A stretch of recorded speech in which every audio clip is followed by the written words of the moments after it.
하나님 말씀 레위기 25장 8절에서 13절 말씀입니다. 너희는 50년째 해를 거룩하게 하여 그 땅에 있는 모든 주민을 위하여 자유를 공포하라. 이 해는 너에게 희년이니 너희는 각기 자기의 소유지로 돌아가며 각각 자기의 가족에게로 돌아갈지며. 아멘. 오늘 10월 9일은 한글날입니다.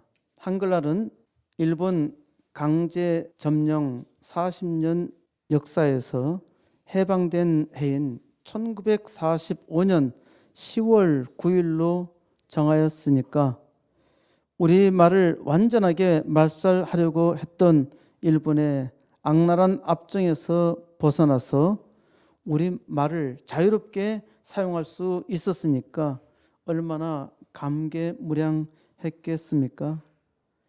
세종대왕 28년인 1446년 10월 9일에 한글을 세상에 처음으로 반포한 것을 기념한 날인데, 한글을 반포한 지 딱 500년 만에 기념일을 만들었습니다.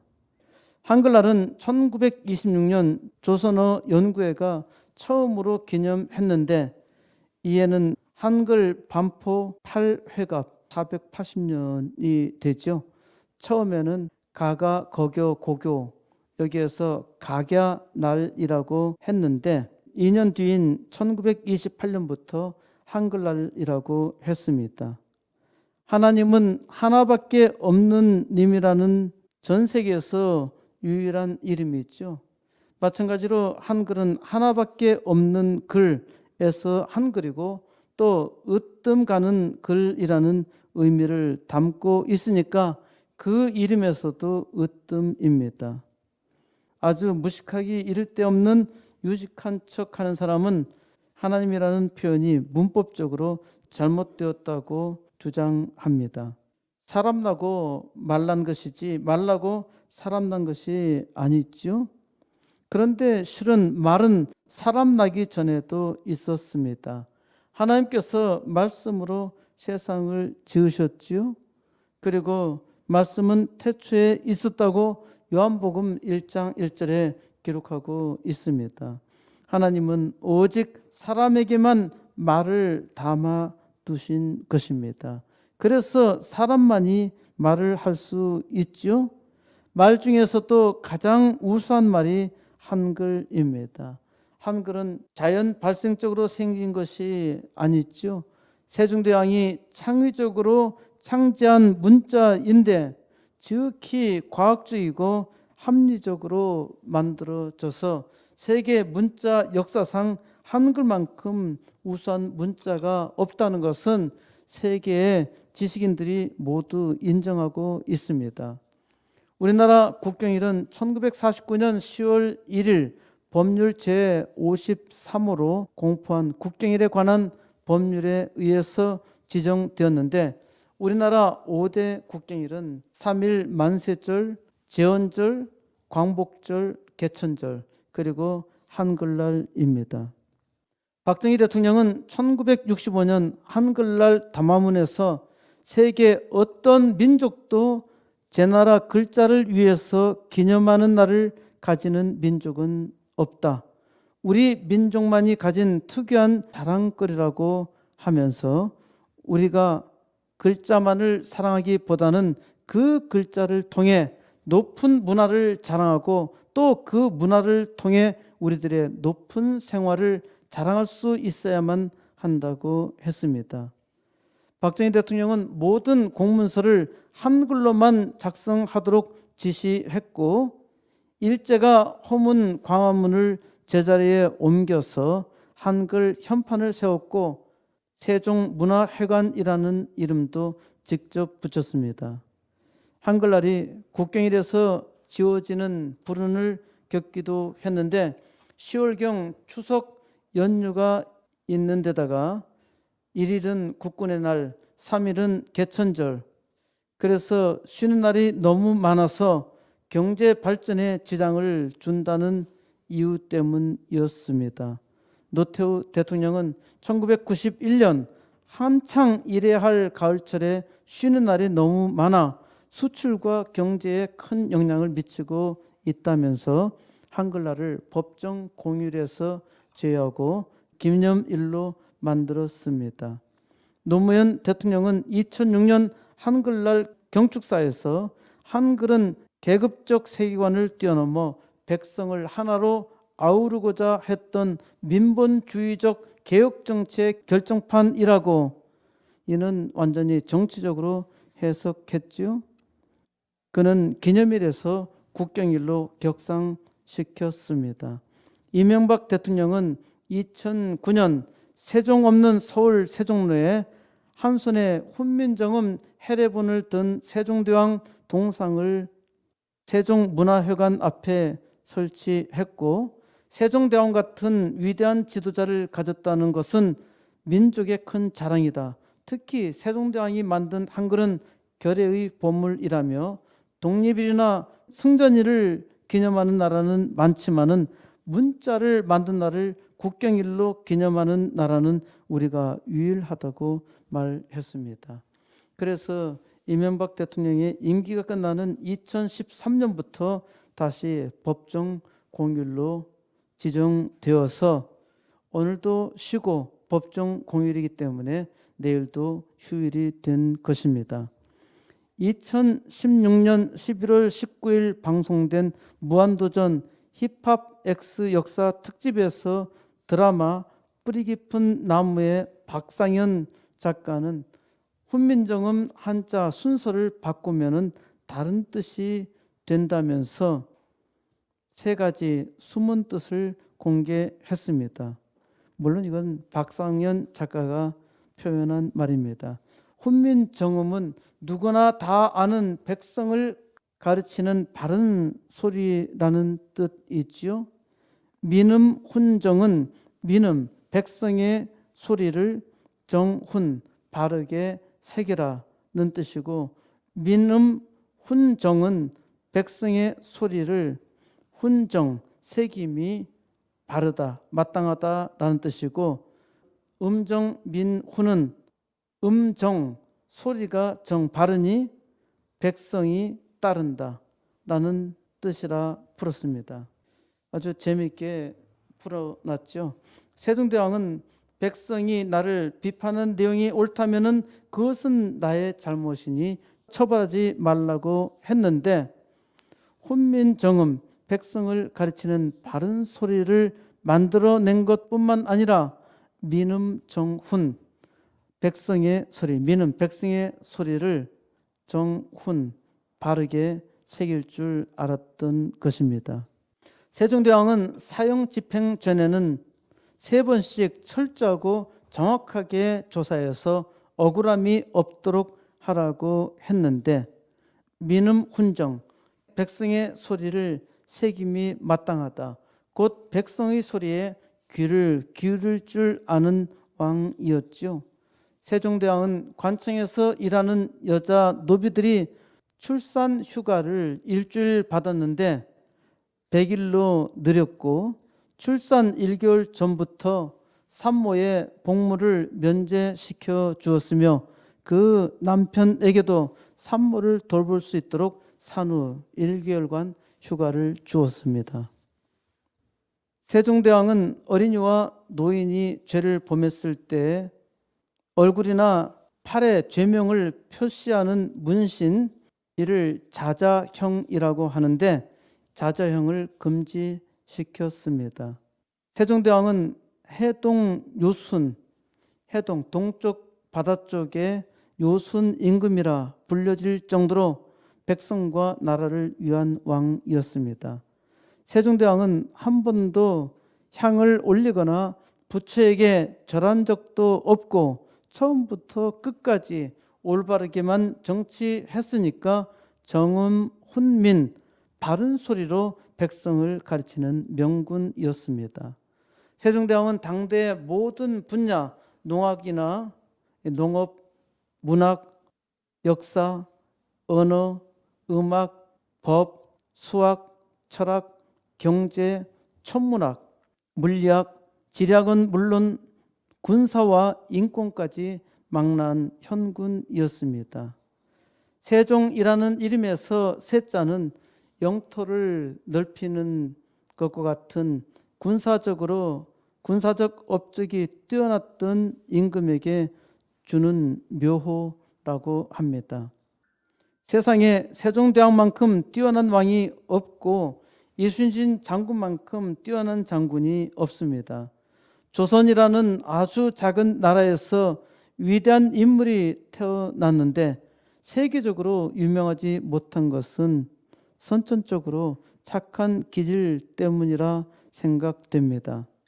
이 두 사람이 한 조가 되어서 광개토학만큼의 기상이 있었더라면 아마도 세계를 지배하는 국가가 되었으리라 생각합니다. 우리나라보다 조금 더 큰 영국은 해가 지지 않는 나라라는 별명을 가졌지요. 이는 전 세계 지구상 전 지역에 식민지를 개발했던 것 때문인데, 그래서 해가 지지 않는 나라라 했는데, 이는 영국의 침략적인 바이킹족의 전투 기질에 있습니다. 우리가 한글날을 기념하면서 반드시 생각해야 할 점이 있습니다. 첫째는 우리가 대단히 우수하다는 것입니다. 둘째는 우리는 할 수 있다는 것입니다. 우리가 우수하다는 것과 우리는 또 할 수 있다는 것인데, 그러면은 대체 우리가 무엇을 해야 합니까? 우리는 이 시대에 살면서 위대한 역사를 이루어야 하지요.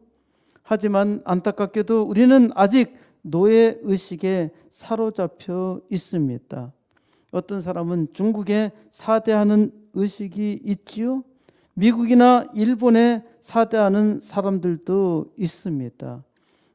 과거 대한제국 때 일본이나 청나라나 러시아나 또한 외국에 의존하려고 해서 우리가 살아보고자 했던 때와 별반 차이가 없습니다. 우리나라가 세계에서 얼마나 대단한지 다른 나라 사람들은 우리를 높이 우러러 보는데 우리는 우리 스스로 비하하고 있습니다. 세상에서 가장 행복하게 살 수 있는 나라임에도 불구하고 가장 많은 것을 가지고 불행하게 살고 있죠. 우리나라 삼성과 현대는 세계 최고의 기업으로 명성을 떨치고 있습니다. 대기업뿐만 아니라 많은 기업이 분투하여서 메이드 인 코리아는 세계에서도 알아주는 제품이 있죠. 게다가 문화에서도 이제 세상을 주도하는 문화를 만들어가고 있습니다. 방탄소년단이나 블랙핑크가 세계 문화 지도를 바꿔놓고 있는데 우리는 내부에서 정치적인 싸움을 하느라 열중하고 있습니다. 방탄을 군대에 보내야 하느냐 마느냐, 엘비스 프레슬리도 군대에 갔고 남진은 월남전에 복무를 연장했다. 방탄은 자기 노래에서도 군대 간다고 했으니까 가야 한다. 또 병력 자원도 자꾸 부족한데 가야 되지 않는가? 형평성이 어떻다 말하기도 합니다. 저는 형평성을 말하자면은 남자가 의무적으로 군대에 가야 한다면 이건 사실상 만들어낸 말이죠. 여자도 똑같이 군 복무를 시켜야 합니다. 남자는 의무라 하면서도 실은 아무 혜택도 없어요. 그러니까 상당히 억울할 수밖에 없지요. 산업체 요원이나 체육 특기자 등도 모두 다 군대에 보내야 합니다. 왜 대중음악만 안 된다고 말하나요? 이런 편견으로는 위대한 역사를 이룰 수 없어요. 남들은 대단하다고 부러워하는데 우리는 서로 죽도록 싸우고 있어요. 보내야 한다, 말아야 한다라는 것도 이성적인 논리가 아니라 정치적인 논리가 지배하고 있습니다. 진짜로 나라를 위해서 국민을 위해서 말하는 것이 아니라 자기 이념에 따라서 자기의 생각을 말하고 있는 것이죠. 어떤 이는 자유롭게 잘 살고 있는 우크라이나를 침공해요.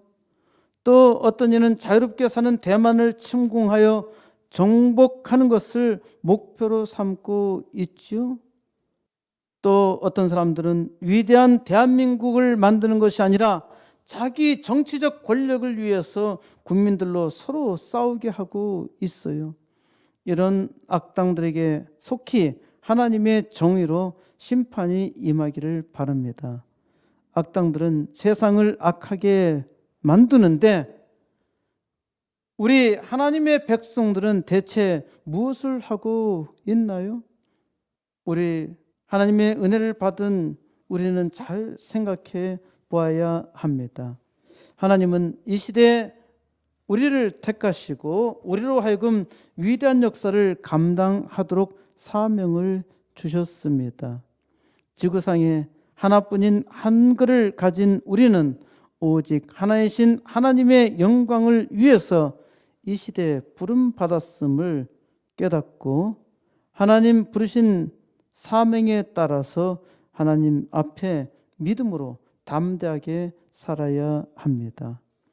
하나님께서 오늘 우리에게 주신 하나님의 명령 바로 이것입니다. 자유를 공포하라. 자유를 공포하라는 것입니다. 하나님은 우리에게 자유를 주셨고요. 자유를 얻은 우리로 자유를 공포하게 하셨어요. 우리가 세상 노예로 살아가고 있는데 하나님께서 우리를 부르시고 자유를 알게 해 주셨잖아요. 그러면은 자유를 위해서 살아야 하는데 세상에서 종노릇하고 있지 않나요? 심지어 이념의 종이 되고 있지 않나요? 세종대왕도 위대한 생각을 갖고 백성을 위해서 성군으로 살았는데 이 시대에 우리는 이러한 역사적 교훈을 배웠고 또 하나님께서 나를 택하사 하나님의 은혜 속에 산다고 확신하고 있는데 우리가 못할 것이 무엇이 있겠습니까? 하나님은 오늘 우리에게 레위기서를 통해서 계시해 주십니다. 레위기서가 제사 예법과 율법에 대한 책이라 읽으면은 레위기서를 잘못 읽고 있는 것입니다. 레위기서는 하나님과 사람의 만남에 대한 법입니다. 하나님께서 사람을 만나시려고 하나님께 나오는 법을 레위기에 담아 두셨습니다. 이것뿐 아닙니다. 하나님은 죄인으로 오직 죽을 수밖에 없는 종에게 자유를 주셨어요. 그리고 자유롭게 살라 하시며 자유를 공포하게 하신 것입니다. 레위기 25장 2절 다 같이 읽겠습니다. 이스라엘 자손에게 말하여 이르라. 너희는 내가 너에게 주는 땅에 들어간 후에 그 땅으로 여호와 앞에 안식하게 하라. 하나님께서 이스라엘 백성을 이집트에서 430년간 노예 생활을 하는 데에서 탈출하게 하신 후에 이제 시내산에 도착해서 모세에게 이르신 말씀입니다. 내가 너에게 주는 땅은 하나님께서 주신 가나안 땅입니다. 가나안 땅은 오늘날 이스라엘이 살고 있는 흔히 말하는 팔레스타인 지방이죠. 하나님인 내가 너에게 가나안 땅을 주는데 그 땅에 들어가면은 그 땅을 하나님 앞에 안식하게 하라고 명령합니다. 가나안 땅에 들어가면은 그 땅을 안식하게 하라는 것이죠. 참 희한한 명령 아닙니까? 땅을 정복해서 들어갔는데 땅을 쉬게 하라니요? 땅을 부지런히 가꾸어서 먹을 것을 수확해야 하는데 땅으로 하여금 쉬게 하라는 것입니다. 하나님께서 너희가 정복한 가나안 땅에 들어가면은 그 땅으로 안식하게 하라고 명령하셨습니다. 3절 너는 6년 동안 그 밭에 파종하며 6년 동안 그 포도원을 갖고 그 소출을 거둘 것이나 4절 일곱째 해는 그 땅이 쉬어 안식하게 할지니 여호와께 대한 안식이라. 너는 그 밭에 파종하거나 포도원을 가꾸지 말며 5절 내가 거둔 후에 자란 것을 거두지 말고 가꾸지 아니한 포도나무가 맺은 열매를 거두지 말라. 이는 땅의 안식년임이니라. 내가 거둔 후에 자라난 것을 거두지 말고 가꾸지 아니한 포도나무가 맺은 열매를 거두지 말라. 이는 땅의 안식년임이니라. 6년 동안 밭에 씨를 뿌리고 6년 동안 포도원을 가꾸어 거두어 드리라고 합니다. 그런데 제7년에는 그 땅을 쉬어 안식하게 하라고 하는데 이는 여호와께 안식이라고 합니다.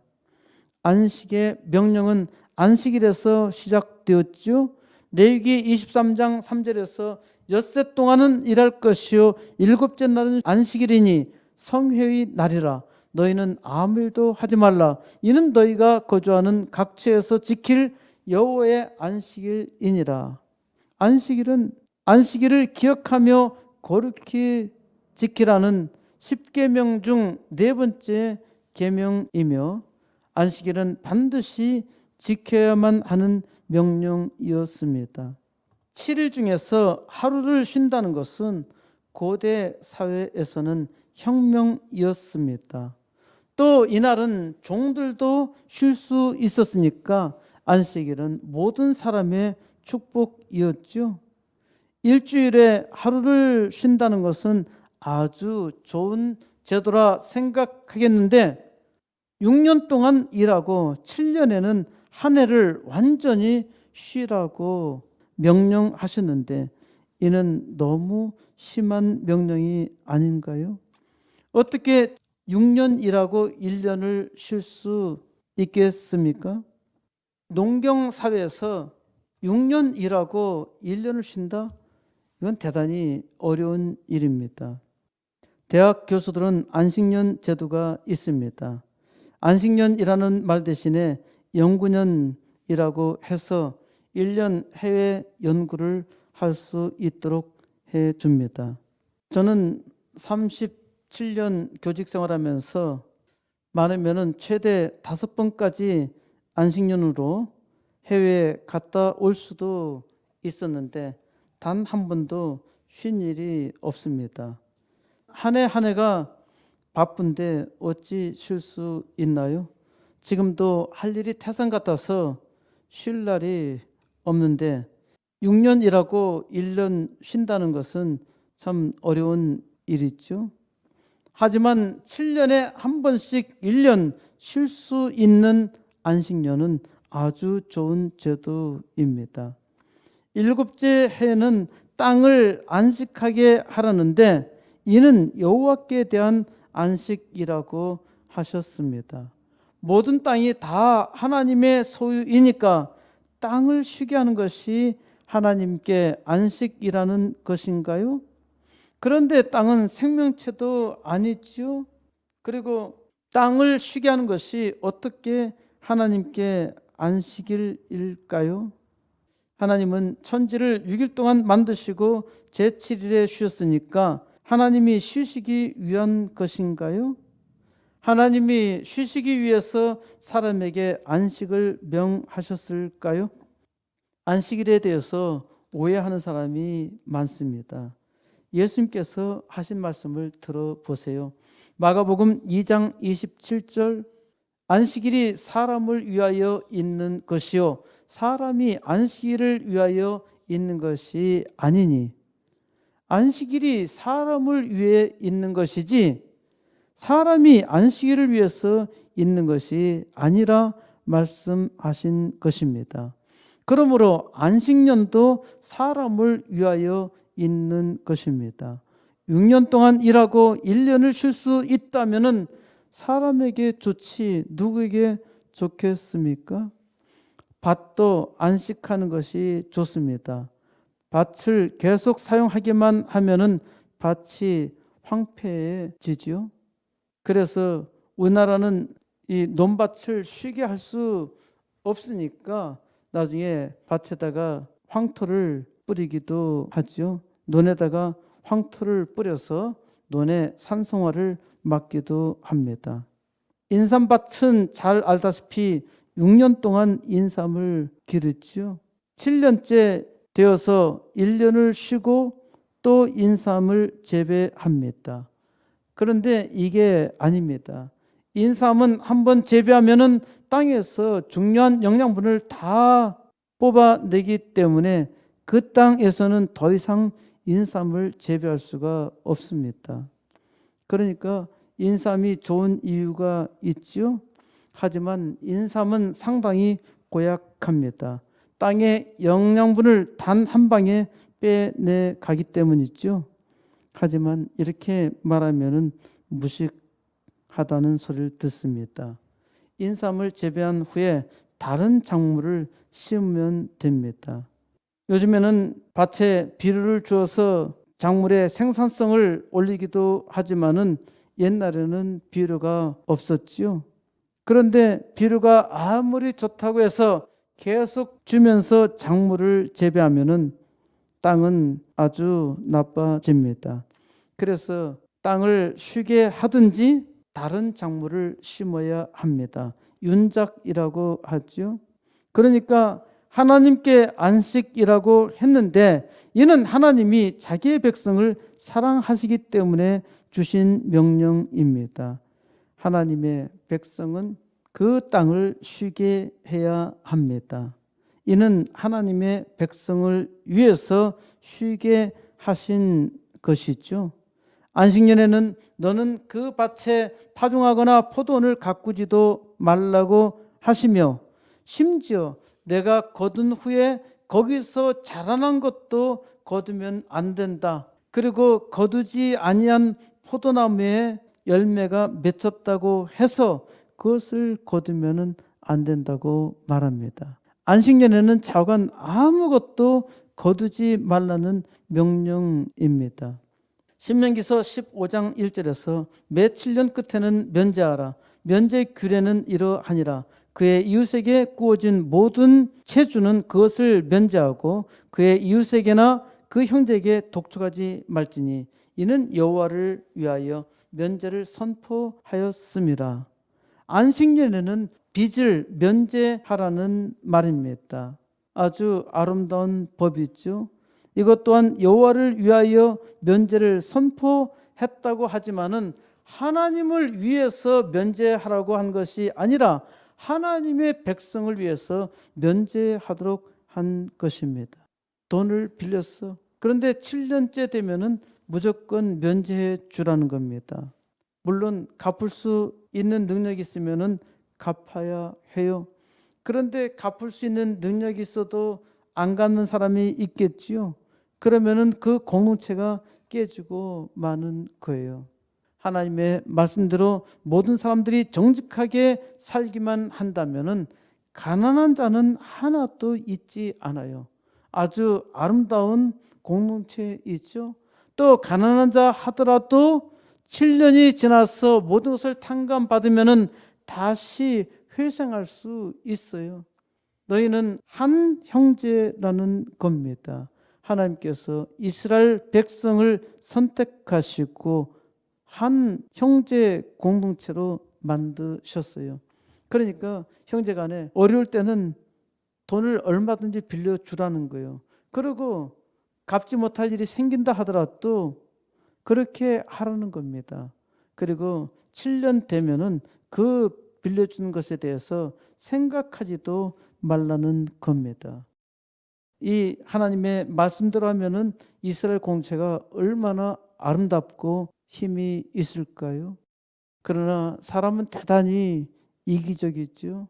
그러니까 남에게 주면은 손해라 생각하고 이웃을 믿지 못하고 하나님의 공동체가 파괴되는 것입니다. 이스라엘 공동체는 하나님 말씀대로 하나님 앞에 살지 못했기 때문에 고난에 들어간 것이죠. 8절 너는 7 안식년을 계수할지니 이는 7년이 7번인즉 안식년 7번 동안 곧 49년이라. 7 안식년을 계수하라고 합니다. 안식년이 7년 만에 돌아오니까 7 안식년은 7 곱하기 7 해서 49년이 됐지요. 9절 일곱째 달 열흘날은 속죄일이니 너는 뿔나팔 소리를 내되 전국에서 뿔나팔을 크게 불지며. 이스라엘 달력에서 정월은 일곱째 달 7월이라고 했죠. 정월 초하루에서 열흘째 되는 날이 속죄일입니다. 이는 속죄하는 날입니다. 정월 초하루에 하나님께서 세상을 만드시고 이스라엘 백성을 축복해 주신 것에 대해서 감사하며 10일째 되는 날에는 속죄를 해야 합니다.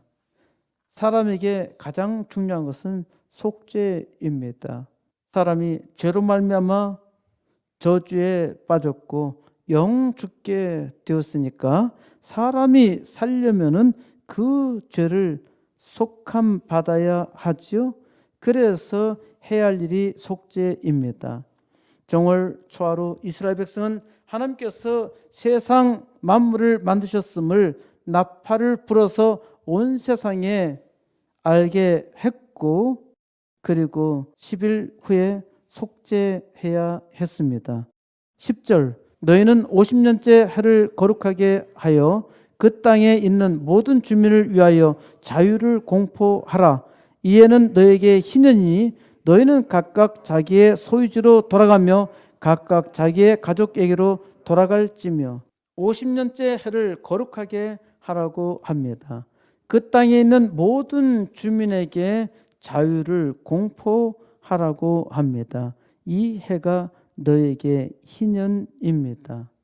희년에 각각 자기의 소유지로 돌아가며 했는데, 소유지로 돌아가며가 아니라 원주인에게 돌아가며 각각 자기의 가족에게로 돌아갑니다. 희년은 영어로 주빌리라고 하는데, 주빌리는 히브리어 요벨, 제이가 반몸돼 가지고 라틴어로 얘기하면은 유빌리가 됩니다. 히브리어는 요벨, 요벨에서 온 말입니다. 요벨은 수양의 뿔을 말합니다. 그러니까 50년째 희년이 되면은 요벨 나팔을 불어 희년을 선포했습니다. 희년이 되면은 이제 땅과 집이 다 원주인에게로 다 돌아가고 노예가 해방되며 모든 부채가 다 면제되었습니다. 대단히 놀라운 날이죠. 11절 그 50년째 해는 너희의 희년이니 너희는 파종하지 말며 스스로 난 것을 거두지 말며 가꾸지 아니한 포도를 거두지 말라. 12절 이는 희년이니 너에게 거룩함이니라. 너희는 밭의 소출을 먹으리라. 13절 이 희년에는 너희가 각기 자기의 소유지로 돌아갈지라. 희년은 안식년과 같이 씨를 뿌리지 말아야 하고 스스로 난 것도 거두어서는 안 됩니다. 아무것도 하지 않고 안식하는 것이 거룩한 일이에요.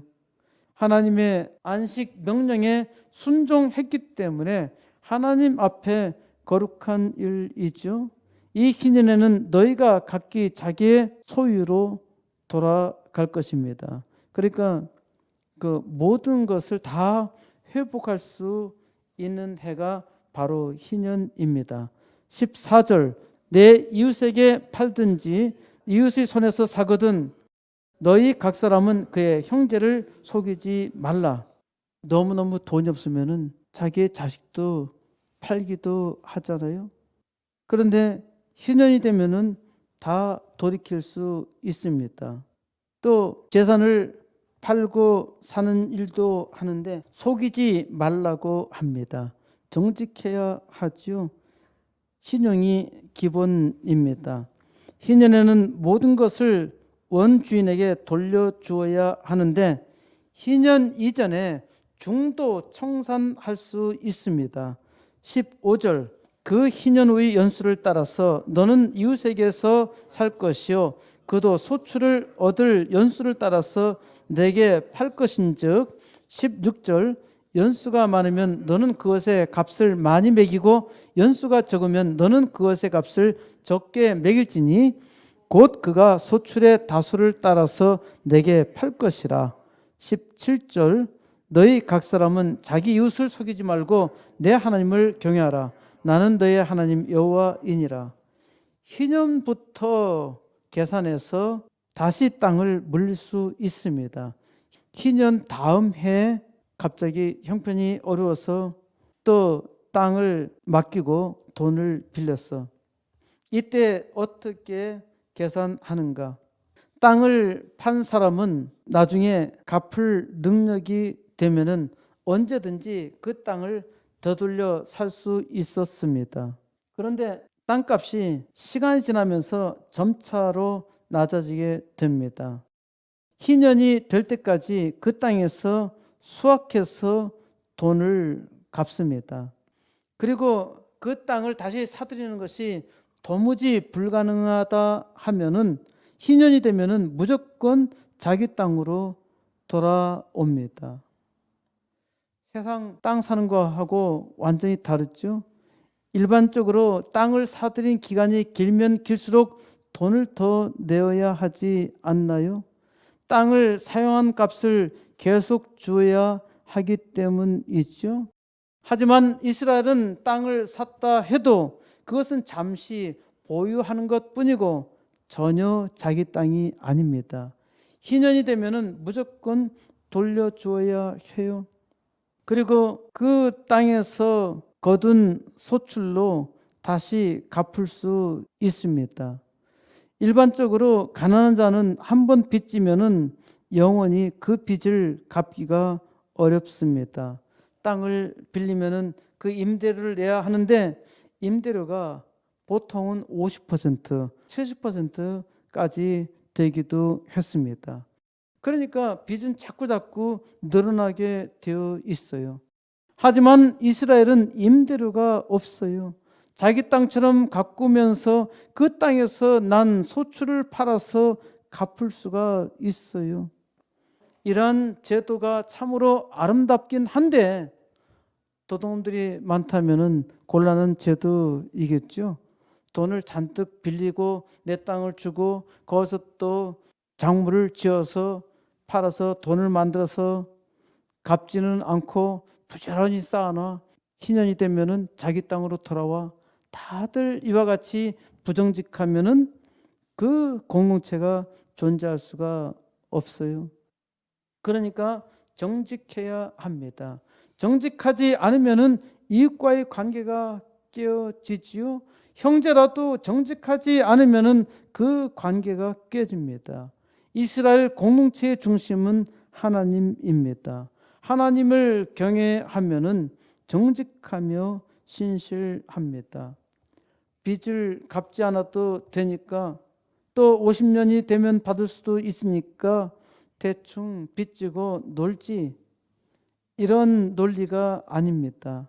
하나님의 백성은 하나님 앞에서 신실하고 정직해야 합니다. 나는 너희의 하나님 여호와이니라. 하나님께서 이렇게 말씀으로 인치셨어요. 바로 나는 너희 하나님 여호와라는 이 말씀이 이스라엘 백성의 보증이자 이스라엘 백성의 삶이었습니다. 18절 너희는 내 규례를 행하며 내 법도를 지켜 행하라. 그리하면 너희가 그 땅에 안전하게 거주할 것이라. 19절 땅은 그것의 열매를 내리니 너희가 배불리 먹고 거기 안전하게 거주하리라. 하나님 말씀대로 사는 것이 이 땅에 사는 동안 복되게 사는 법입니다. 형제가 돈을 빌려달라고 하는데 돈을 빌려주면 못 받게 생겼어. 그러면 돈을 빌려주지 않지요.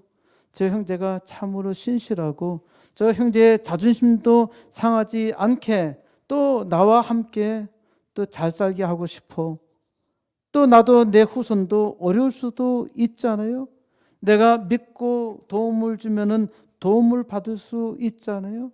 하나님의 백성의 형제 공동체가 하나님의 백성의 공동체가 하나님께서 주신 땅에서 복되게 사는 방법은 하나님 말씀대로 행하는 것입니다. 이것이 이 땅에서 복되게 살아가는 삶의 원리이죠. 그런데 사람들은 하나님을 보지 못하고 사람을 봅니다. 그러면 믿을 수 없지요. 서로 거짓말하지요. 배신하기까지 합니다. 이는 세상을 고통스럽게 사는 법입니다. 세상 사람들이 다들 이런 태도로 사니까 믿지 못하고 세상이 불행하고 세상이 고통스러운 것이죠. 서로 믿고 신뢰한다면은 세상 어떤 어려움 속에서도 함께 나눌 수 있고 함께 이길 수 있으니까 서로 행복하게 사는 방법이죠. 그런데 사람은 사람을 믿을 수가 없어. 그러니까 불행하지요. 하나님을 믿어야 합니다. 서로 하나님을 정직하게 믿으면은 하나님의 축복의 공동체로서 이 땅에서도 행복하고 영원히 행복하게 살 수 있습니다. 하나님께서 이 땅의 축복의 공동체를 이스라엘 안에 담아 두셨어요. 20절 만일 너희가 말하기를 우리가 만일 7째 해에 심지도 못하고 소출을 거두지도 못하면 우리가 무엇을 먹으리요 하겠으나 21절 내가 명령하여 6째 해에 내 복을 너에게 주어 그 소출이 3년 동안 쓰기에 족하게 하리라. 22절 너희가 8째 해에는 파종하려니와 묵은 소출을 먹을 것이며 9째 해에 그 땅에 소출이 들어오기까지 너희는 묵은 것을 먹으리라. 안식년은 7년에 한 번씩 돌아오지요. 그러니까 7년째마다 쉬어야 돼요. 그러면 안식일이 7번이면 49년, 49년째 또 안식년이 있고 또 50년째 또 안식년이 있잖아요. 그러면은 2년을 연거푸 놀아야 해요. 농경사회에서 2년을 연거푸 놀고서 어떻게 살 수 있나요? 그 질문이 반드시 일어날 수 있죠. 안식년 1년 노는 것쯤이야 1년쯤 고생하면은 그럭저럭 넘어갈 수 있다고 하겠지만은 2년을 안식년으로 논다면은 그 다음에 무엇을 먹을 수 있을까? 이게 걱정이죠. 하나님은 걱정하지 말라고 말씀하십니다. 6째 해에 내 복을 너에게 주어 그 소출이 3년 동안 쓰기에 족하게 하시겠다고 하십니다. 희년이 있을 때는 49년째 안식년이니까 놀고 50년째 희년이니까 놀아야 하는데 하나님께서 이제 48년째에 3배의 복을 주시겠다 말씀하신 것입니다. 그러니까 말씀대로만 살기만 해. 그러면은 3년 쓰기에 풍족하게 주니까 너희는 걱정하지 마라. 하나님을 믿는다면은 이 공동체가 축복의 공동체로 아름답게 하나님 앞에 살 수 있는 것입니다. 이를 믿지 못하니까 이스라엘은 오랜 역사 동안에 불행하게 살았던 것이에요. 하나님을 믿는 사람들 가운데서도 주일을 일하고 장사하는 것, 불가피하게 일하는 사람은 어쩔 수 없는데 저는 그러한 경우에는 토요 예배를 두고 토요일 저녁에 예배에 참석하는 방안을 제공하고자 하는 것입니다. 그리고 날마다 예배 체제로 바꾸면은 부득이하게 일을 해야 할 것 같으면은 일을 해야 하지요. 주일 장사 때문에 교회 나오지 못하는 사람들이 있는데요. 주일 장사를 하면은 망할 것 같지요.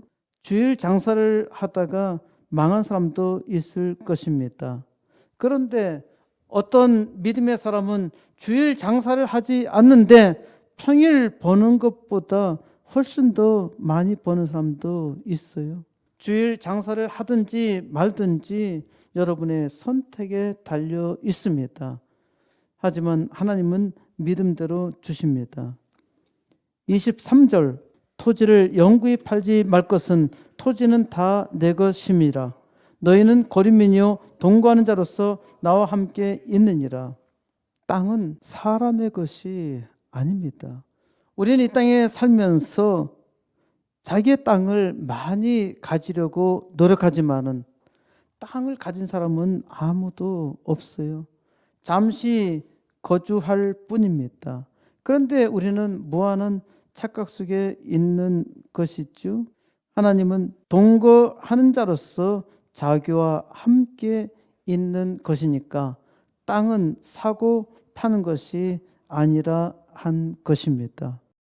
그런데 사고 팔고 하는 일을 왜 하나님께서 하게 하셨을까? 실제로 사고 파는 것이 아닙니다. 또 희년이 되면은 다 탕감해줘야 하고 돌려줘야 하죠. 너희는 다 한 형제 공동체라는 것입니다. 35절 내 형제가 가난하게 되어 빈손으로 내 곁에 있거든 너는 그를 도와 거류민이나 동거인처럼 너와 함께 생활하게 하되 39절 너와 함께 있는 내 형제가 가난하게 되어 내게 몸이 팔리거든 너는 그를 종으로 부리지 말고 40절 품꾼이나 동거인과 같이 함께 있게 하여 희년까지 너를 섬기게 하라. 42절 그들은 내가 이집트 땅에서 인도하여 낸 내 종들이니 종으로 팔지 말 것이라. 43절 너는 그를 엄하게 부리지 말고 내 하나님을 경외하라. 가난한 자든 빈손인 자든 다 내 형제라는 것입니다. 그를 도와서 너와 함께 생활하게 하고 너무너무 가난해서 또 몸이 팔리는 일이 있다면은 그를 종으로 부리지 말라는 겁니다. 잠시 너와 함께 일할 품꾼처럼 생각하라는 것이죠. 희년까지 너를 섬기게 하라는 것은 희년이 되면은 반드시 돌아가게 해 주어야 합니다. 그 가족에게 돌려주어야 해요. 너 자신을 생각해 봐라. 너희가 종살이 하던 이집트 땅에서 내가 구출해 내지 않았나? 너희들이 종이었잖아. 그러니까 종으로 팔지 말아라. 그리고 너희 형제를 엄하게 부리지 말고 내 하나님을 경외하라. 하나님을 경외하라는 것입니다. 예수님께서 자기가 자라나신 곳 나사렛 회당에 들어가셔서 선지자 이사야의 글을 읽으셨습니다. 요한복음 4장 18절에서 주의 성령이 내게 임하였으니 이는 가난한 자에게 복음을 전하게 하시려고 내게 기름을 부으시고 나를 보내사 포로된 자에게 자유를 눈먼 자에게 다시 보게 함을 전파하며 눌린 자를 자유롭게 하고 주의 은혜의 해를 전파하게 하려 하심이라 하였더라.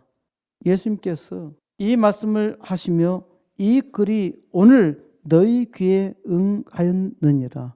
하나님의 계시의 말씀이 오늘 여러분의 귀에 응했습니다. 이제 희년이 선포되었습니다. 가난한 자에게 복음이 전파되었고 또 예수 그리스도로 말미암아 포로된 자에게 자유를 눈먼 자에게 보게 함을 억눌린 자를 자유롭게 하며 주의 은혜의 해를 널리 전파하셨습니다. 이제 희년이 선포되었어요. 7 안식년마다 희년이 돌아오는 것이 아니라 영원한 희년을 선포하셨습니다.